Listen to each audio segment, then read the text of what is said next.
Maganda at mapagpalang araw po sa inyo mga ka-bakers. Andito po tayo ngayon sa Amoranto Stadium kung saan makikita nyo na maraming tao ang tumatakbo or nagja-jogging. At ngayon po ay pakikita ko sa inyo ang buhay ng isang mananakbo. Tara! At siyempre mga ka-bakers, umpisa natin ang pagtakbo sa starting line.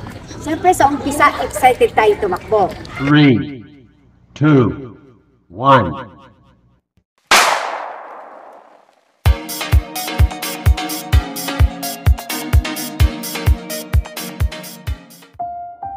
Habang tayo tumatakbo, dapat tuloy-tuloy.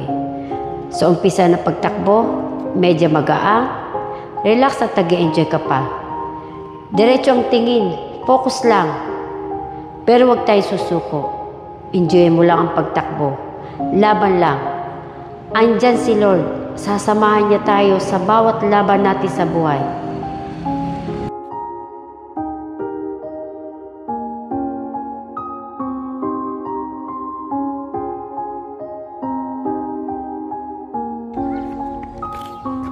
Minsan sa ating pagtakbo, hindi natin inaasahan. Madadapa tayo, masasaktan at masusugatan. Bangon lang. Ituloy lang ang pagtakbo.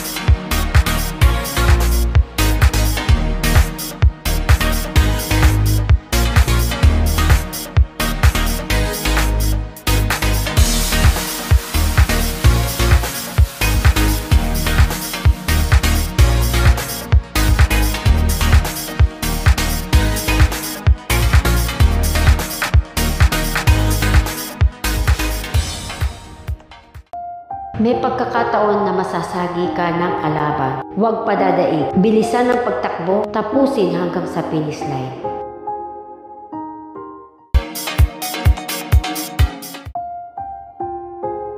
Ang takbuhan ay mahaba at nakakapagod. Minsan manghihina at parang gusto mo na sumuko.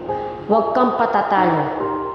Ituloy mo lang ang laban hanggang sa ikaw ay manalo. Alalahanin po natin ang Panginoon kapag tayo nanghihina at napapagod at gusto na sumuko sa laban. Tapusin ang laban hanggang sa makarating sa finish line.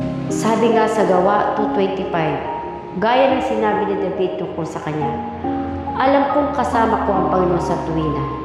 Hindi ako matitinag sapagkat kapiling ko siya.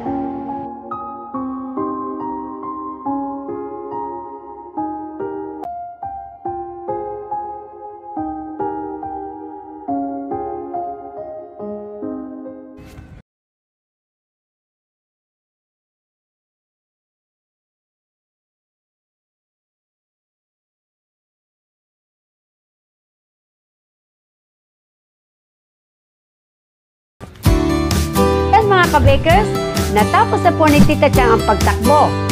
Marami pong tao ang sumasali sa takbuhan at wala po tayong hangad kundi ang manalo or matapos natin hanggang finish line. Pero mga ka-bakers, tandaan po natin, sa buhay natin lagi may kasama tayo sa pagtakbo at yun ang kalaban or kakompetensya natin na magsisilbing balakid o hadlang para sa pagkamit ng panalo sa laban.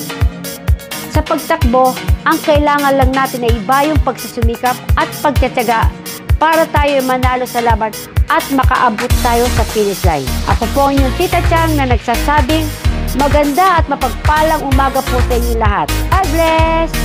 Please like, share, and subscribe. See you on my next vlog. Bye-bye!